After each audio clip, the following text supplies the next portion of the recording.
નો કરવાનું કર્યું, પણ આની અંદર જે પુણ્ય મળે ને કેવું મળશે ખબર? અક્ષય. એ ક્યારેય નાશ પામશે નહીં. આપણે જ્યારે જાશું ને ત્યારે આપણી સાથે ભેગું પુણ્ય આવે, એવું પુણ્ય ભગવાન કે ત્યારે પ્રાપ્ત થાય છે. હવે મકર સંક્રાંતિના દિવસે આટલા કામ કરવાના. પછી મકર સંક્રાંતિ જ્યારે બેસે ત્યારે સંવત્સર અને રાજાનું ફળ શું હતું? તો કે વિક્રમ સંવત 2082 માં પિંગલ નામના સંવત્સરની અંદર સૂર્ય સંક્રાંતિ, એમાં ધાન્યેશ બુધ, પશ્ચિમ ધાન્યેશ ચંદ્ર તથા નિર્શેષ ભગવાન ગુરુ, જેને જેને જે ખાતા સોંપ્યા હોય ને એની ઉપરથી કેવું ફળ મળી આપણને ખબર પડે. તો કે શું થશે? અનાજ અને કઠોળના ભાવમાં વધઘટ જોવા મળશે. અનાજ અને કઠોળ બેના ભાવ વધઘટ રહેશે. એમાં શું શું આવે? તો કે ઘઉં, ચણા, જવ, ચોખા, બાજરી, અડદ અને જુવાર, આટલા કઠોળ અને આટલા અનાજ છે ને એના ભાવમાં વધઘટ જોવા મળશે. લાલ રંગની બધી જ વસ્તુઓ મોંઘી થશે. લાલ રંગની બનાવટની વસ્તુઓ પણ મોંઘી થશે. ગરમીનું પ્રમાણ વધારે રહેશે, અને વધારે રહે અટણથી જો તમને કે જાન્યુઆરી શરૂ થયો ક્યાં ઠંડી, નકર અટાણે તમને કોઈ એટલી બધી ઠંડી હોય, પણ એનો મતલબ જ એ છે કે આ વખતે ગરમીનું પ્રમાણ વધારે રહેશે. અને ગરમી જે વર્ષે વધારે રહે ને એ વર્ષે પાકને થોડુંક નુકસાન વધારે થાય, તો પાકને નુકસાન વધારે થશે. સાલિવાન શાક 1948 થી કળિયુગની શરૂઆત થઈ છે. આપણે એમ કહીએ કળિયુગ આવી ગયો, કળિયુગ આવી ગયો. એને 5127 વર્ષ પૂરા થયા. કેટલા? 5127. બાકી કેટલા છે ખબર? 4,26,874 વર્ષ હજી બાકી છે. એમાં 4 લાખ ખાલી યાદ રાખો, ઉપલા ભૂલી જાવ તો હાલશે. આપણે કહીએ હું કળિયુગ આવી ગયો, કળિયુગ આવી ગયો, હજી તો ઘોડિયામાં જ ત્યાં પ્રભાવ દેખાય. વિચાર કરો મોટો થશે ત્યારે કેટલો પ્રભાવ એનો બનશે. પણ આવી રીતનો કળિયુગ હજી એટલા વર્ષ બાકી છે. સાલિવાન શાક 1948 પરાભવ નામનો સંવત્સર છે. સંવત્સરનું ફળ શું છે? તો કે પિંગલ નામનો સંવત્સર, એનો સ્વામી રાહુ, તો કે ગુજરાતમાં મોંઘવારી રહેશે. શું કામ એને? તો કે સંવત્સરનો સ્વામી રાહુ એ મોંઘવારી આ વખતે વધારે આપશે. ગુજરાતમાં શું કામ એને ખબર? આપણી બાજુ પશ્ચિમમાં આવે છે એટલા માટે મોંઘવારી વધારે રહેશે. કારતક થી લઈ 5 મહિના સુધી વિગ્રહ અને પીડા વધશે. કારતક, માગસર, પોષ, મહા અને ફાગણ, આ 5 મહિના શું થાય? વિગ્રહ વધશે. એટલે તમે દિવાળી પછીથી જોવો, તમે વિગ્રહો વધવા માંડ્યા. બાબત હાવ નાની હોય પણ જ્ઞાતિ લેવલે આખી વહી જાય. નકર તમે ગણો તો મારા વ્યક્તિગત વાંધો ભાઈ એરે હોય અને બધાય ભેગા થઈને બાંધવા લડવા માંડે, એવી પરિસ્થિતિ 5 મહિના સુધી રહેશે. પીડા પણ 5 મહિના સુધી વધશે. ચૈત્ર માસમાં ધાન્ય મોંઘું થાય. ચૈત્ર મહિનામાં અનાજ બધું મોંઘું થશે. વૈશાખ આદિ 3 માસમાં પણ અનાજ મોંઘા થશે.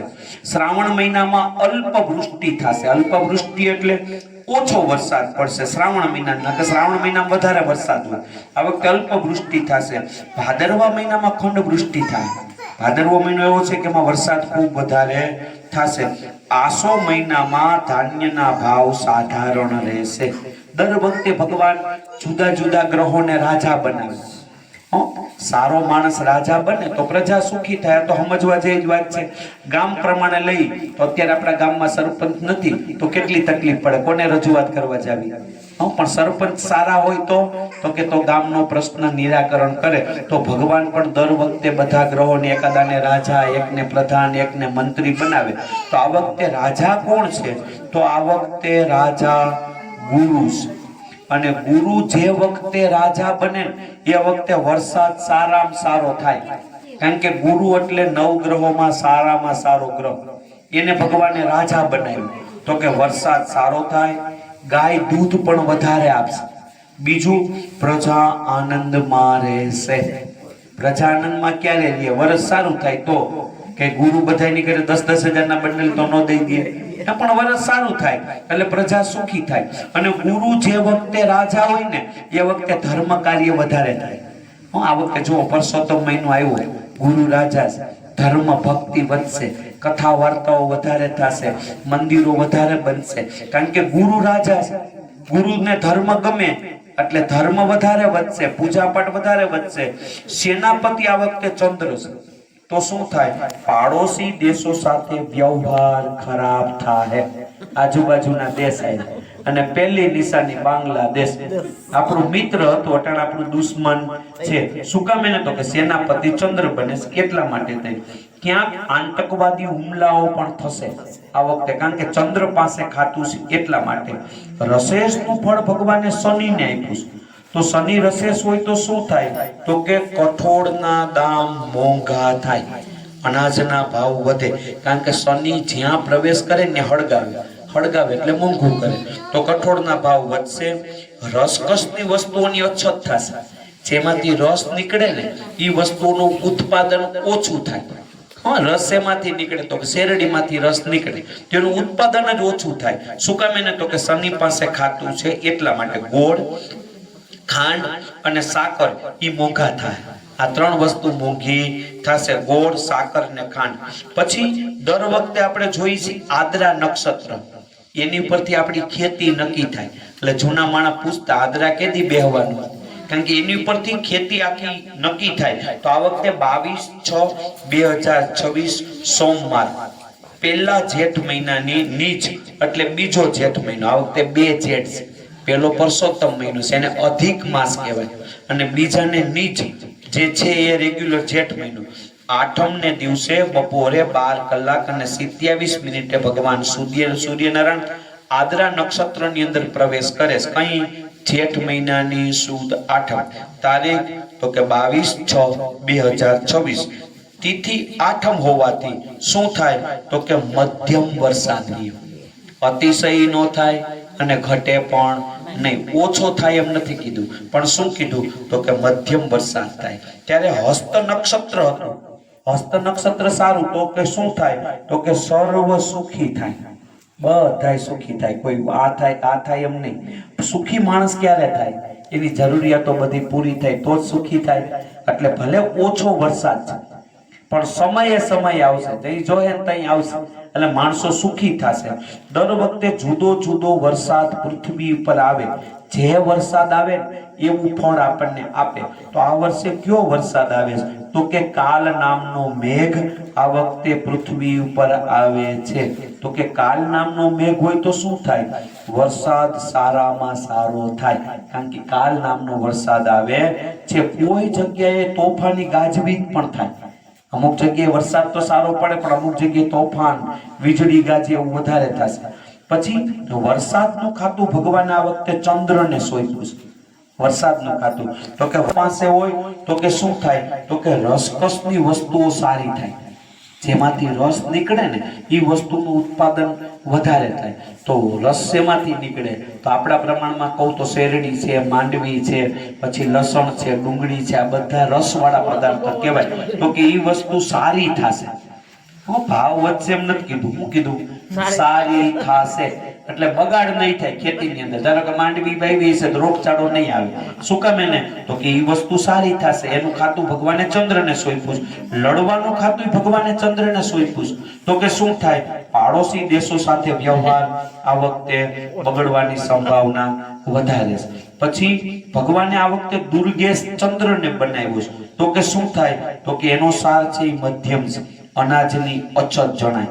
છત્રેશ ભગવાને ગુરુને બનાવ્યું છે. તો કે એનાથી શું ફળ મળે? તો કે ધાન્ય અને ઘાસચારો સારો થાય. ઘાસચારો પણ સારો થશે અને ધાન્ય પણ સારામાં સારું થશે. શું કામ? એને શું કે છત્રેશ ભગવાને ગુરુને બનાવ્યું છે.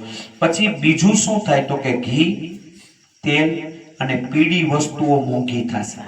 ઘી, તેલ અને પીળી વસ્તુ મોંઘી થશે. તેલ મોંઘું થાય એનો મતલબ સમજવાનો માંડવીના ભાવ સારા રહેશે તો તેલ મોંઘું થાય. એટલે ઘી, તેલ અને એ બધી જ વસ્તુઓ મોંઘી થશે. પછી ભગવાન આગળ કહે છે કે વળી ધાન્ય ભગવાને બુધને બનાવ્યો છે. તો કે ધાન્યની વૃદ્ધિ થાય. ઘઉં, ચોખા, મગ અને મઠ એ સારા થાય.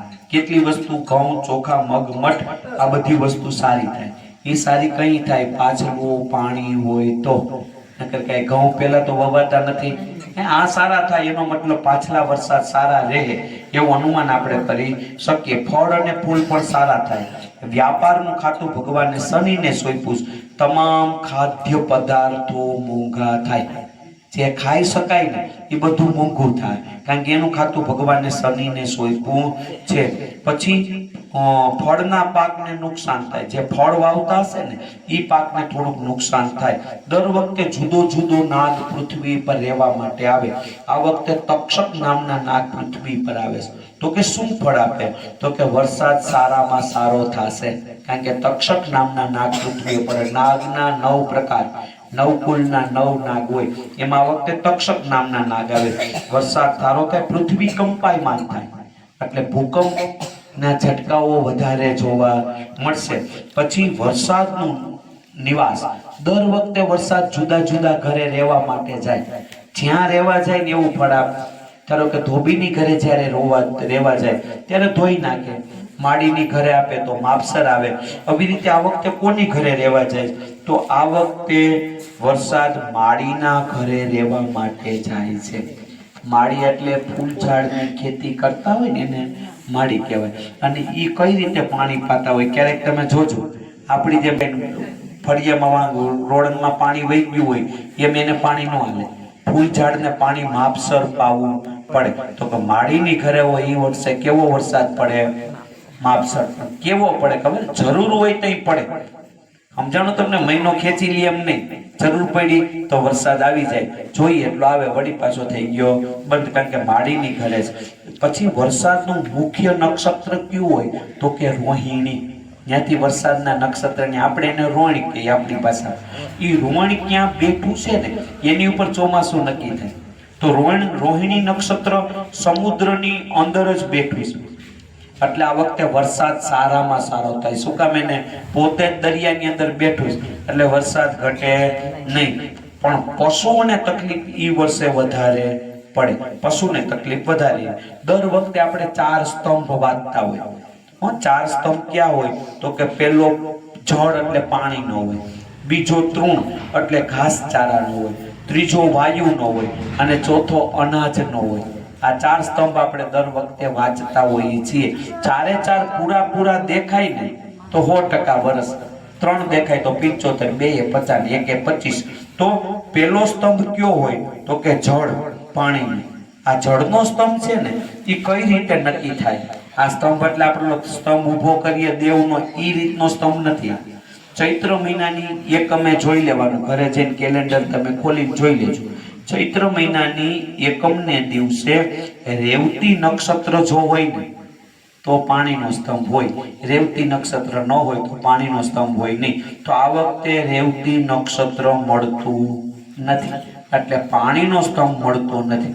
એટલે એક સ્તંભ પૂરો ઘટી ગયો, 75 પૂગી ગયા. બીજો સ્તંભ આવ્યો તૃણ, ઘાસચારાનો સ્તંભ. ઈ કઈ રીતે નક્કી થાય? તો કે વૈશાખ મહિનાના એકમને દિવસે જો ભરણી નક્ષત્ર હોય ને તો ઈ તૃણનો સ્તંભ મળે. આ વખતે ભરણી નક્ષત્ર છે ખરું, પણ આંશિક છે. આંશિક એટલે મહેમાનની જેમ, અમુક મહેમાન જમવા રોકાય, અમુક ચા પીને વહી જાય. ચા પીને ગયા એ કેમ કહેવાય? તો કે આંશિક રોકાણ. એમાં છે ને નક્ષત્ર મળ્યું ખરું, પણ કેટલું થોડું. જ્યારે કોઈ વૈશાખ મહિનાની એકમને દિવસે હવારમાંથી એકમ બેઠી, પણ ભરણી નક્ષત્ર બપોર પછી બેઠું, એટલે બેયનું ઝાઝી ઘડી રહેવાનું ભેગું થયું નહીં, આંશિક મળ્યું. પછી તો કે ત્રીજો વાયુનો સ્તંભ, એ જેઠ મહિનાની એકમને દિવસે વૃક્ષિસ નક્ષત્ર હોવું જોઈએ તો એ સ્તંભ મળે. આ વખતે તમે ઘરે જઈને કેલેન્ડરમાં જોઈ લેજો, જેઠ મહિનાની એકમને દિવસે વૃક્ષિસ નક્ષત્ર છે પૂરેપૂરું, એટલે વાયુનો સ્તંભ મળે છે. છેલ્લો સ્તંભ આવ્યો કયો? ચોથો સ્તંભ, તો કે અનાજનો સ્તંભ છે. ઈ મહિનો આવ્યો અષાઢ, ચૈત્ર, વૈશાખ, જેઠ અને અષાઢ. અષાઢ મહિનાની એકમને દિવસે જો પુનર્વસુ નક્ષત્ર હોય તો પૂરેપૂરો સ્તંભ મળે. પણ આ વખતે ઈ કઈ રીતે છે? આંશિક. ચા પીને કેમ વહી જાય એમ આંશિક મળ્યું, એટલે અનાજનો સ્તંભ પણ આંશિક મળે છે. તો 2 સ્તંભ આંશિક, 1 પૂરો, એટલે કેટલા ટકા વરસ થાય? તો કે 50% વરસ સારું રહે એવો અંદાજ છે. એટલે નબળું ન ગણાય અને બહુ સારું પણ ગણાય નહીં, પણ વાંધાજનક સ્થિતિમાં અટાણે છે નહીં. પણ પછી આપણે દુઃખિત થવું હોય તો એક વાત અલગ છે. અટાણે અમુક મને અટાણથી મૂકીએ ખબર, ઓહો તો બહુ ગરમી પડશે, મરી જાવ, પણ હજી અટાણે તો શિયાળો છે કે નહીં. તો શિયાળાનો આનંદ લઈ લેવાય ને, ઉનાળો આવે તઈ ની વાત તઈ. એટલે જી વરસ કેવું થાય તો ઠાકોરજીના હાથમાં આના પા, અને ત્યાં પછી આપણા હાથમાં રહે થોડું નક્કી હે. એને લઈ લેવું હશે તો 1 મિનિટ થવા દે, અને નહીં લેવું હોય તો ગમે ત્યાંથી આપશે. એટલે 50% વરસ ગણાય. ઉપાધિ કે ચિંતા કરવા જેવું છે નહીં. છેલ્લું આપણે 2 વસ્તુ વાંચીને દર વખતે પૂરું કરીએ છીએ. એમાં 2 વસ્તુ કઈ વાંચીએ તો કે પનોતી અને આવક જાવક. એ આપણું લાસ્ટ સેશન હોય, છેલ્લું સેશન. આ પૂરું થાય એટલે આપણે આપણું અહીં પૂર્ણ કરશું. આ કેવું શું કામે પડે ખબર તો પડે ને, કઈ છેડો આવવાનો છે. એટલે કઈ રીતનું બગાસા ખાવા, કેટલી ઘડી ખાવા, કઈ બે. એટલે હવે ટૂંકમાં અંદાજિત 5 થી 10 મિનિટ છેડો આવી ગયો છે. તો પહેલા આપણે પનોતી વાંચીએ. નાની અને મોટી 2 પનોતી હોય છે. હજી થોડુંક નડે છે આ નકર આપણે ઘણું આમાં થઈ શકે. નાની મોટી 2 પનોતી છે. પહેલી નાની પનોતી કોને બેસે છે તો કે સિંહ રાશિ વાળાને. સિંહમાં આવે મરચાનું મ અને ટપાલનો ટ. મ ટ. સિંહ રાશિ. એને લોઢાના પાયે પનોતી બેઠી છે. એટલે લોઢાના પાયે પનોતી બેઠી ખરાબ ગણાય. ખરાબમાં શું રહે ખબર?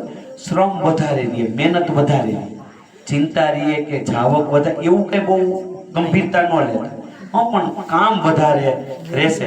બીજી નાની પનોતી ધન રાશિ વાળાને છે. ધનમાં આવે ભમેડાનો ભ, ધજાનો ધ અને ફાનસનો ફ. ભ ધ ફ. આમાં ચોથો અક્ષર હોય ઢગલાનો ઢ, પણ એ ઉપર કોઈ આપણે નામ પાડતા નથી. એટલે ભ ધ અને ફ આ 3 ઉપર જેનું નામ હોય એને લોઢાના પાયે. સિંહવાળાની જેમ જ 2 પાડોશી હાવ આને બેને એક જ હરખું, એને પણ શ્રમ મહેનત વધારે રહેશે. હવે મોટી પનોતી 3 રાશિ વાળાને. આ નાની. નાનીનો ગાળો 2.5 વર્ષનો હોય એટલે પતી જાય. પણ મોટી પનોતી સંપૂર્ણ ચાલે 7.5 વર્ષ સુધી આયલા. એમાં અમુકને પહેલો તબક્કો હોય, અમુકને બીજો હોય, અમુકને પૂરી થવાની તૈયારીમાં હોય. તો પહેલો તબક્કો કોને છે, છેલ્લો કોને છે તો કે મોટી પનોતી પહેલી કુંભ રાશિ વાળા છે. કુંભમાં આવે ગણપતિના ગ. ગ ઉપર જેનું નામ હોય. અને સમાં 3 સ. સસલાનો, ફાડિયો, શીશીનો 3 ગ સ. એને પનોતીનો છેલ્લો તબક્કો પૂરી થાય છે. પણ પૂરી થતી હોય ને પનોતી પગેથી થઈને નીકળે. એટલે જીવનમાં કંઈક નવું શીખડાવી જ જાય. પણ એ શીખડાવે કઈ ખબર? ઠોકર ખાઈ. એટલે પગે પનોતી હોય ને એને કંઈક થોડુંક જાતા કંઈક તકલીફ આપીને જાય. એને છેલ્લો તબક્કો છે. પછી બીજી મોટી પનોતી મીન રાશિ વાળાને છે. મીન એટલે પોતાની સ્વ જ રાશિની અંદર શનિ મહારાજ બેઠા છે આ પનોતીમાં. એને બીજો તબક્કો છે. 2.5 પૂરા થઈ ગયા, બીજા 2.5 શરૂ થયા. પણ ઈ સોનાના પાયે પનોતી બેઠી. ઓમ હોનું સારું ઘરમાં પડ્યું હોય તો, પણ પનોતીમાં સારું નહીં. ચિંતા વધારે અપાવે, ઉપાધિ વધારે કરાવે, નુકસાની તકલીફ વધારે આપે. કોને? મીન. દડાનો દ, ચકલીનો ચ, થાળીનો થ, દ ચ થ. આમાં ચોથો અક્ષર હોય ઝબલાનો ઝ, પણ એ આપણે ઓછા નામ હોય છે. એટલે દ ચ અને થ એને પોતાની જ રાશિમાં બેઠી છે. એટલે ચિંતા તકલીફ વધારે રહેશે. છેલ્લી મોટી પનોતી મેષ રાશિ વાળા. મેષમાં આવે અ લ ઈ. અ લ ઈ. મેષ રાશિ. એને પનોતી શરૂ થઈ ઝોણથી છે. પહેલો તબક્કો છે. પણ પહેલો તબક્કો માથા ઉપર બે. માથા ઉપર બેન એટલે લોઢાના પાયે બેસે. એને પણ શ્રમ વધારે રહે. કોને? અ લ ને ઈ. મેષ રાશિ વાળાને પણ પનોતી મોટી બેઠી છે. બીજી 7 રાશિ વૈધી, 5 પૂરી થઈ. એને પનોતી સાથે વ્યવહાર જ નથી. વ્યવહાર નથી સમજો ને તમે. એમ રાહ જો કે અમારે નામ આવશે કે નહીં, પણ એને વ્યવહાર નથી. વ્યવહાર ન હોય ને એટલે આમંત્રણ આપણી ઘરે એકેય ન આવે. સારું કે ખરાબ કાંઈ આવે, કારણ કે વ્યવહાર જ નથી. એટલે 5 રાશિ વાળાને પનોતી છે. પનોતી જેને બેઠી છે ને એને નિયમ એવું છે, તમને ખબર પડી ગઈ કે પનોતી છે એટલે વધારે નડશે. રોગ જેવું છે. ડાયાબિટીસ ન હોય ને તમે કદાચ ગરમ ગળ્યો ચા પી લીધો હોય તો આપણને અસર ન કરે, પણ ખબર પડી ગઈ એમ પનોતી નથી ને એને બહુ ડિસ્ટર્બ ન કરવા. ઘરે જઈને વળી કેવો તમે તો હું ભૂતા છું અને તમારે તો પનોતી, એને શાંતિ લેવા દો. પણ પનોતીનું નિવારણ પણ આપણા ઋષિ મુનિઓએ આપ્યું છે. તો પેલું નિવારણ એ છે કે શનિ છે ને એને નીતિ ગમે, ધર્મ ગમે. જેને પનોતી બેઠી હોય ને એને કહેવાનું કે નીતિના માર્ગે હાલજો. એટલે શનિ ખૂબ સારું ફળ આપશે. અનીતિ કરશો તો વધારે તકલીફ આપશે, કારણ કે એને ખોટું ગમતું જ નથી એટલે વધારે હેરાન કરશે. બીજું શું કરવાનું તો કે હલકી જ્ઞાતિ શુદ્ર જાતિ હોય ને એને કઈ ખવડાવી દેવાનું, પૈસાનો નહીં આપવાના. પૈસા આપશો તો ન્યા રહે. હલકી જ્ઞાતિને કંઈક જમાડવાનું, પછી પગમાં ચપ્પલ પહેરી એ ચપ્પલ એને આપી દેવાની, નવા લઈને નહીં. નકર પાછું ચપ્પલ જાય પનોતી ન્યા. પણ કોને? હલકી જ્ઞાતિને. હનુમાનજી અને શિવજીના દર્શન કરવાથી પનોતી ઓછી થાય, ઈષ્ટદેવના પૂજા પાઠ કરવાથી પનોતી ઓછી થાય. એટલે હવે છેલ્લે આપણે વાંચવાનું છે આવક અને જાવક. આવક જાવક બે રીતે હોય, કારતક થી લઈને ફાગણ મહિના સુધી. કારણ કે ચૈત્ર મહિને આપણું વર્ષ બદલતું હોય એટલે ત્યારની આવક બદલી જાય અને પેલી પણ બદલે. તો પેલી કારતક થી ફાગણ, બીજી ચૈત્ર થી દિવાળી. તો પેલી રાશિ આવે મેષ. મેષ રાશિમાં આવે અ, લ અને ઈ. અ, લ, ઈ મેષ રાશિ. એને પહેલા 6 મહિના 15% આવક છે, 100% જ આવક છે. ક્યારે? પહેલા 6 મહિના. પછી ચિંતા છે પણ થોડી ઓછી, કારણ કે આવક 15% પણ જાવક 60% થઈ ગઈ. પણ એકંદરે મેષ રાશિ વાળાને આખું વર્ષ જાવક વધારે છે. અ, લ ને ઈ. બીજી રાશિ આવે વૃષભ. વૃષભ ની અંદર આવે બ, વ અને ઉ. બ, બ, ઉ વૃષભ રાશિ. પહેલા 6 મહિના 75% આવક, 35% જાવક. બીજા 6 મહિના તો કે આવક 75 જાવક થઈ ગઈ 100%. એટલે મેષ વૃષભ રાશિ વાળાને પાછલા 6 મહિના જાવક વધારે છે, પહેલા 6 મહિના આવક વધારે છે. ત્રીજી રાશિ આવે મિથુન. ક, છ અને ઘ. કલમનો ક, છત્રીનો છ ને ઘરનો ઘ. એને પહેલા 6 મહિના 100% આવક, જાવક ખાલી 15%. બહુ સારું. બીજા 6 મહિના આવક 100% એમનેમ જ છે, કઈ ચિંતા કરવાનો વિષય નથી. પણ જાવક થઈ ગઈ 75%. પણ તોય એકંદરે મિથુન રાશિ વાળાને આખું વર્ષ આવક વધારે છે. ચોથી રાશિ કર્ક. કર્કમાં આવે ડગલાનો ડ અને હરણનો હ. ડ, હ. કર્ક રાશિ. પહેલા 6 મહિના 60% આવક, 15% જાવક. બીજા 6 મહિના 60% આવક એમનેમ, જાવક 75%. પાછલા 6 મહિના કર્ક રાશિ વાળાને જાવક બહુ વધારે છે, પહેલા 6 મહિના સારું છે. પછી સિંહ રાશિ. પાંચમી રાશિ મ, ટ.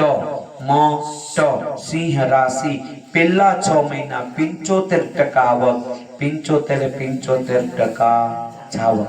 પાછલા 6 મહિના આવક 75% એમનેમ જ, જાવક તો કે 35%. પાછલા 6 મહિના સિંહ રાશિ વાળાને ખૂબ સારા છે. છઠ્ઠી રાશિનું નામ છે કન્યા.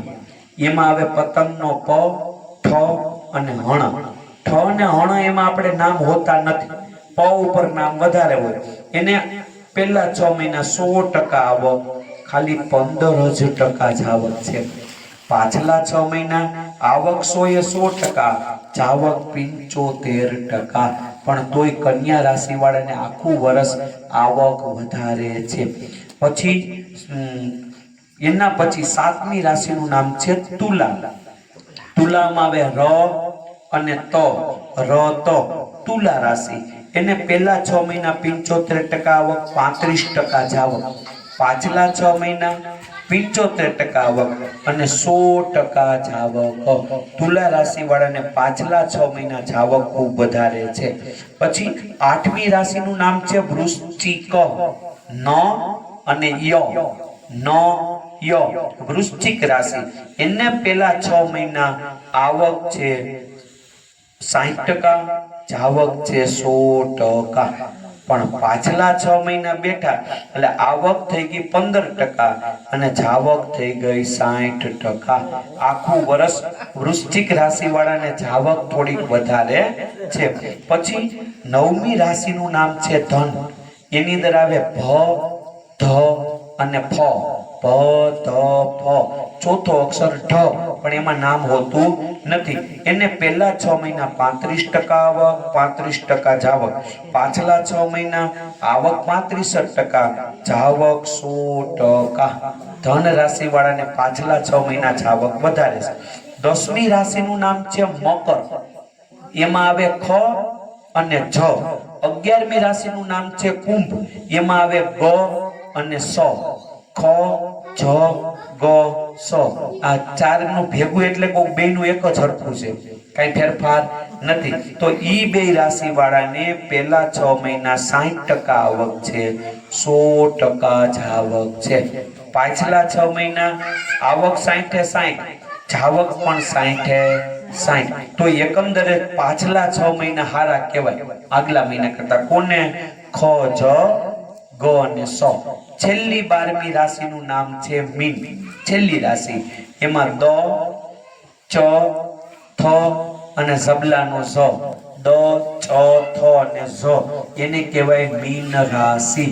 એને પહેલા 6 મહિના 35% આવક, 35% જાવક.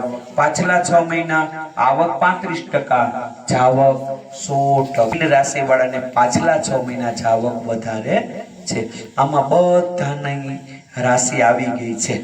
કોઈ કદાચ ન સમજાણું હોય, બાકી હોય તો મને પછી પૂછી લેજો, પણ કોઈ બાકી છે નહીં. કૃષ્ણ કનૈયા લાલ કી જય, ગિરિરાજ ધરણ કી જય, દ્વારકાધીશ કી, બાલકૃષ્ણ ભગવાન કી જય, શ્રી શ્યામ સુંદર યमुने महारानी की, श्री वल्लभाधीश नमः पार्वती पतये, हर हर महादेव।